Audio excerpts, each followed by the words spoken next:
Hi folks, my name's Darren and this is the Line 6 Helix rack Does It Bass. Today we're going to be looking at the patch I used for eliminating all guitarists.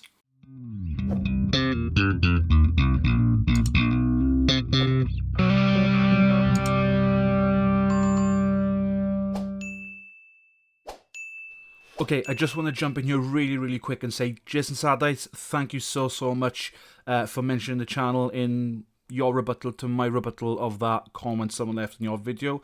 If you don't know who Jason Sadites is, he's one of the guys on YouTube for Line 6 Helix guitar wizardry and stuff done in instant great tones, and I really enjoy his channel. I will link his channel in the description below, as well as the video that he recorded in response to my one, saying that you know, you can play bass on the guitar to the Line 6 Helix, whereas I was saying no, guitar for bass, if that makes any sense at all. Anyway, I'll link all those videos in the description. Yeah, thanks very much, Jason. Oh, and by the way, I don't really mean that guitar players can replace bassists and bass players can replace guitarists. I play guitar myself, so it'll be a bit of a silly thing to say. I like the best of both worlds and I use either when needed. But yeah, you can't replace the bass player, especially, you know, bass is the best, you know. It just is. It's true. Anyway, back to me. I'm going to start this one off by saying two things. One, this is not the third time that I've done this because I've forgotten to press record on first of all the video and the second time the audio. It's not. It is. The second thing is that I think a couple of people on the Facebook groups may have misconstrued my message about the comment that was left on the Jason Sadites video. If you don't know what I'm talking about, take a look at my last video about eliminating the guitar player. I'll put a link in the description to that, or you can view it on my channel. It's the one before this one. Here's a little sneak preview of it if you haven't seen it already. It's good. But yeah, some of the comments that were made on the Facebook groups because of it, you know, I'm not saying the guy doesn't know, you know, what he's talking about or anything like that. The whole point of the video was just me saying hang about, right? Can't eliminate the bass player. You can't. But we can eliminate the guitar player. And I'm about to show you exactly how we can do that. So, first of all, I'm going to grab my bass. Not that it matters, but I'm using my trusty 2016 Fender USA Elite Jazz 5. Had it from new, and I will never ever get rid of it. It's got some sentimental things behind it. Okay, so what we're going to do first of all, this is the signal chain that I used in the recording. I'll go through it bit by bit. Just want to start off by saying the outputs here, the top line here is just the bass, and that's going to stereo channel 1, 2 in my DAW, which is Logic Pro.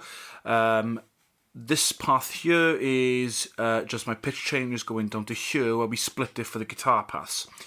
The guitar paths are in stereo, panned left and right, and they are going to a stereo channel in Logic Pro. So I'm going to start off. We've got 5 snapshots within this preset, and the first part is all on because why not? And it sounds like this.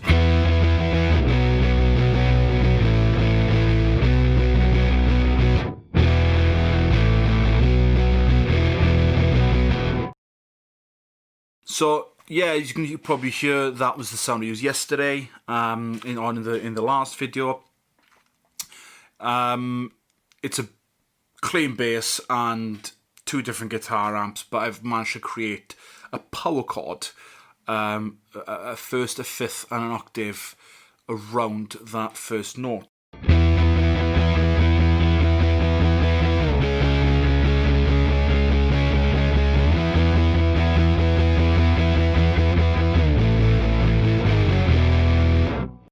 So yeah, I'll start off with the bass path. Let's start off here actually. So this is a basic Y split. So I've got the signal going to the bass. I got the compressor here first. 4:1 ratio, nothing special. I think these are near enough, or they may be the stock settings of the deluxe comp within the Helix.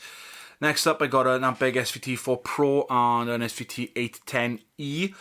I do like to use some IRs sometimes, like from the 3 Sigma. I like the 3 Sigma IRs, but for this tone that I created, so that everyone else can download it, I've just got an 810 SVT, the one that's loaded into the Helix. 112 dynamic, nothing special going on there. Lower 20 Hz, higher 80 Hz. And then I got a volume block here, which I'll tell you about a little bit later on. And that's going into a stereo channel in Logic. Now, after here, what I can do is I could... I turn this on and off in a couple of my snapshots. What I could have actually done is I could have just used a switch to bypass it, but I didn't want to do that for the snapshots. I just wanted to keep it straight, plain and simple. So in case I get pulled up on why don't you just use the on-off switch for the Y split, keeps it easy to use, keeps it a bit more universal. I know some people don't use it. But anyway, so the first thing we're going to go to is to the poly capo in the chain here. Now, the interval is 12, which is basically the octave, 12 notes, if you want to put it that way. I've gone that to X fast. I should probably have it on X stable. Here's the difference. This is X stable.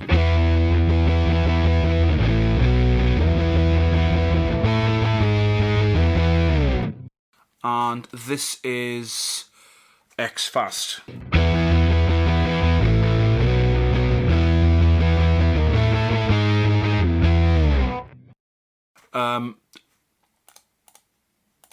Do you know what? I'm gonna be honest here. Let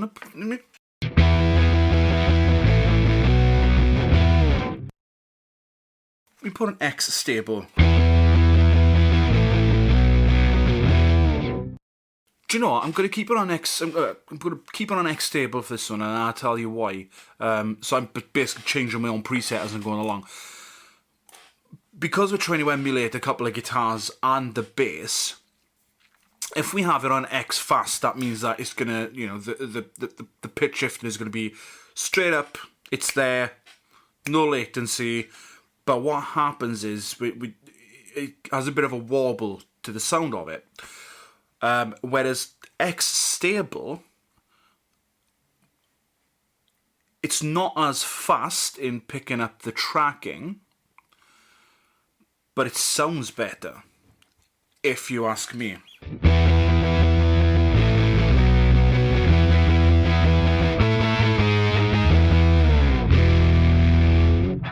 And to be honest with you, it's not too much of an issue if we have a little bit of latency there on the X stable, because like I said, we're trying to emulate 2 guitars and a bass, and the chances are they are never going to be 100% perfectly in sync. There's always going to be that little bit of waver, so I think it's probably going to be better keeping it on the X stable for that one. Okay, auto EQs on 7, mix is 100, so this is purely providing the octave of whatever the bass is doing. So next up, we've got the dual pitch. Now, this is what I use to create the chord. So I've got the mix set to 50%, which means this is coming through, and then that's coming through at the same level. And then I've created a fifth above, which is 7 intervals. And then I've created the octave, which, as we know, is 12, which whatever single note I play on the bass, it just adds that fifth and it adds that octave to create that power chord. I've added a very, very slight difference in the cents by here of 0.8 each one, just to give it it's a very, very slight. You probably can't even hear it. It's probably pointless me doing it at 0.8. But it's just to sort of give the guitars a little bit of a different, slight different tuning, as it were. You know, if I just put it to 2.4 on each one, just for the hell of it.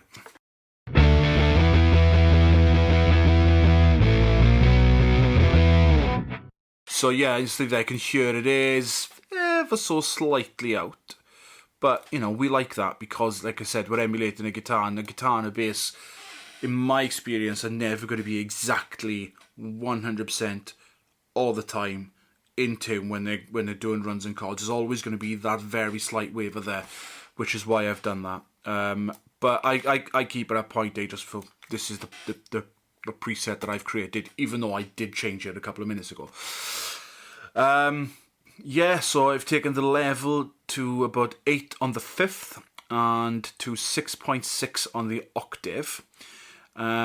Just because when you're playing power chords on the guitar, you know, the chances are the lower strings up here are going to have more output, and then the higher strings down here are going to have a little bit less output. So I'm just trying to, in my head, just trying to emulate that. Mix at 50%, so we're getting the octave and the affected signal. Then we go to path 2, where it comes in here, and I've got, again, basic Y split, nothing too nuts going on, it's just a basic Y split. First up, we go to this. I got a wah there, which is, you know, you can turn it on with an expression pedal, which I've got set up here. When you download the preset, you may have to configure it to however you have it, but I've got it there just because the preset that I created for the video of Eliminate Your Guitar Player had the wah in it, and there it was. First amp I've got here is a Carly rectifier, nothing too fancy going on here. And then I've got the 412 V30 cab. Again, nothing fancy here. I have taken the cab levels down ever so slightly for the purposes of recording. Again, I got a volume block there, which I'll tell you about just in a little bit. And then the next change here, we've got a Plicator Dirty and a Carly V30. Again, I haven't used any impulse responses in these chains because, you know, I want you to be able to, if you want to download the preset, I want you to download it as is, and then you can add whatever IRs you want in afterwards, but it's there for the purposes of having them there. And then I come back up here where they join back together, and I've got them panned left and right, essentially. So in my recording software, I've got one going to the left, one going to the right. Lovely. So now I'm just going to dive quickly into these volume blocks here. Now, I've probably overcomplicated it a little bit for what I needed to do, especially since we're using Snapshots, but I wanted to use it as a visual as well, so you can actually see what's going on. So Snapshot 1 is all on. No messing about, everything is on, okay?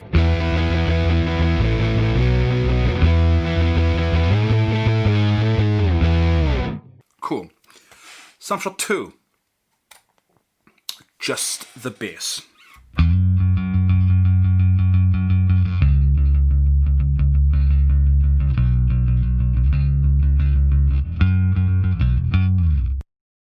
Yeah, cool. Like I said, nothing too thing going on there. But if you notice, there was obviously no guitars there. So what I've done with this snapshot is I just put a volume, a gain block here, and I've turned it all the way down on both the chains on the guitar.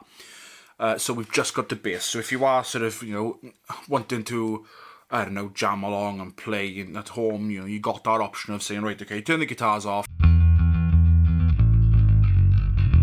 And just having the bass. So if you're playing to a backing track or you create a little drum loop or whatever, you could just jump in and jump out. Now, second one is just the Carly rectifier. So I got the plicator is off and I got the bass is off, but I've still got the pitch on. Okay, Snapshot 4 is just duplicator. No bass, no car rectifier, nothing. Okay, nothing special there. We can hear it. It's a power chord.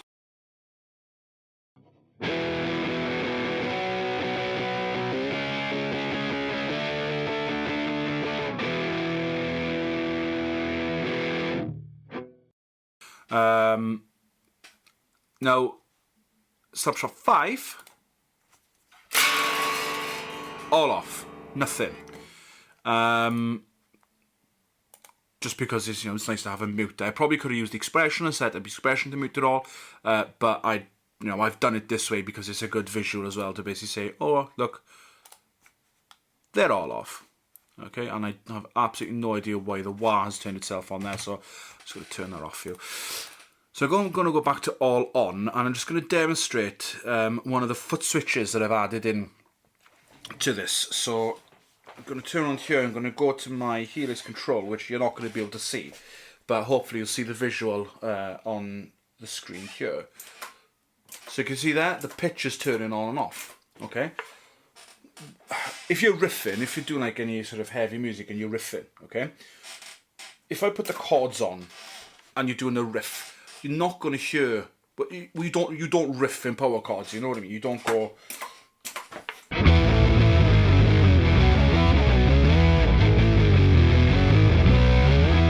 Okay? You would go.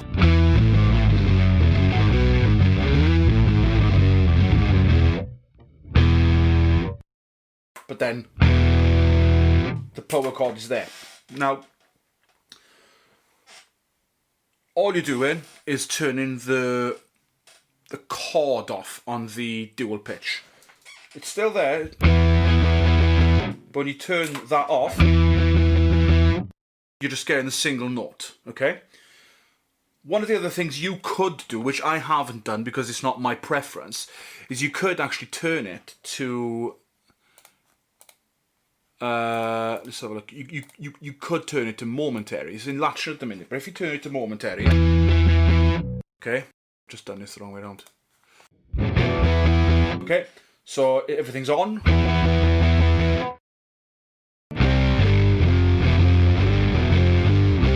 Okay, so that's the chords.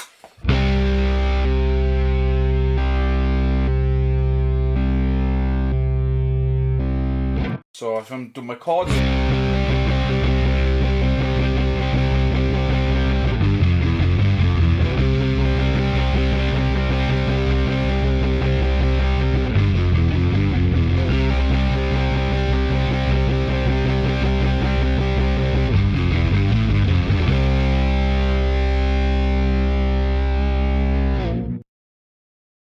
So yeah, if you have it on momentary as opposed to latching, you can have it on all the times, and if you did want to sort of throw a riff in,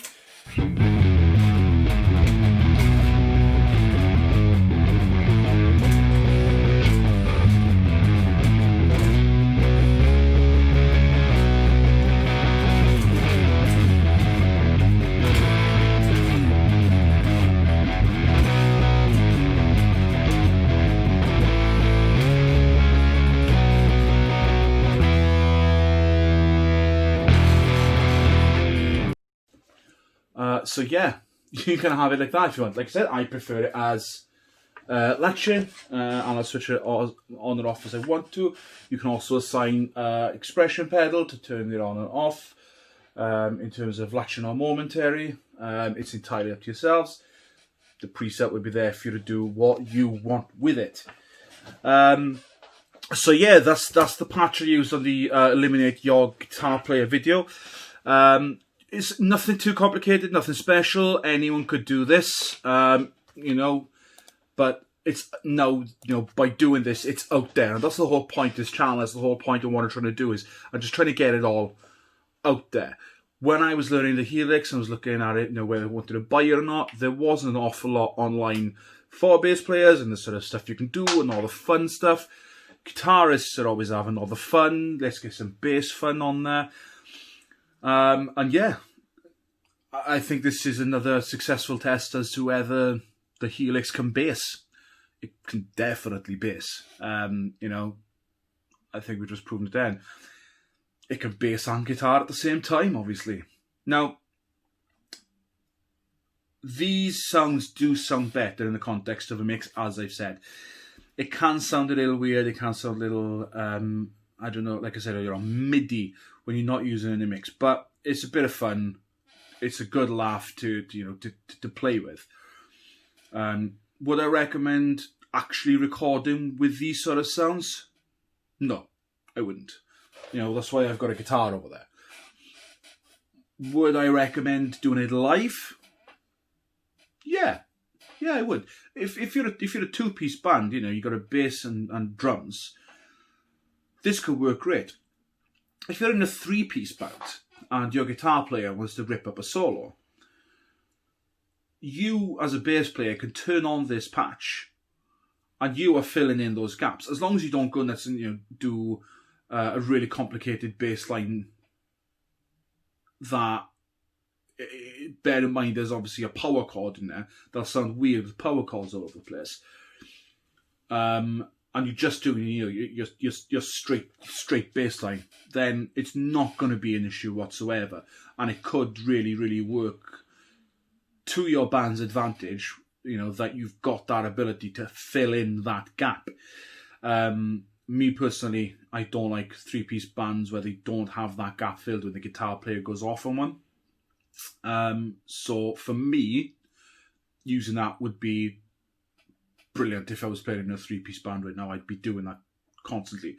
And the good thing with doing that is, as well, you can mix and match the guitar amps. So if your guitar player has got, let's say for the sake of argument, a Marshall, right, in your band, you can dial in a Marshall. You don't have to have this stereo path. You know, you don't have to have it split like that. You can have one guitar path.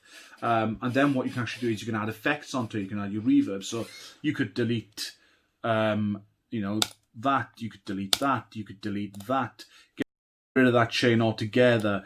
You know, maybe add a reverb in here if you've got the ability to do it. Yes, you have. You know, you can add a couple of reverbs in there. You can add a delay, and just to sort of, in a band context, to open it up a little bit in terms of what you are able to do to fill in that space.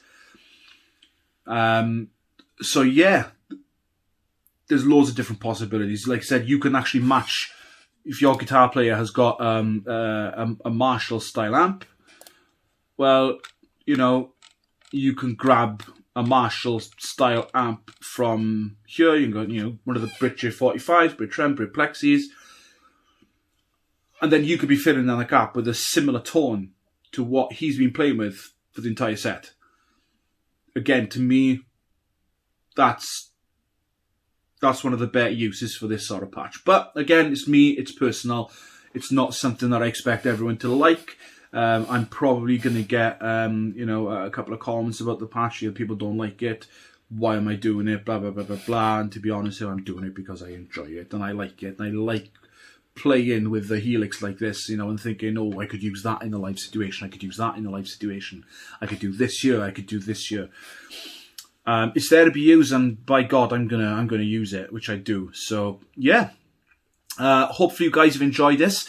You know, I hope you can find the patch and put it to good use. I'd really appreciate if you stuck around to watch this video, guys. Obviously, make sure you like, you share, you subscribe, you do all that stuff that I hear everyone talking about to help with the algorithm. To obviously get this content available to the people who would want to see it or with similar interests. So when you're searching something like Does It Bass or Helix 3.0, this will come up, and then you guys can see, hey, is that Welsh guy again? The one with the same t-shirt on the door for 2 days in a row. Yeah, I forgot about that. But at least now you know it's me. Cool. I'm going to bed. Bye.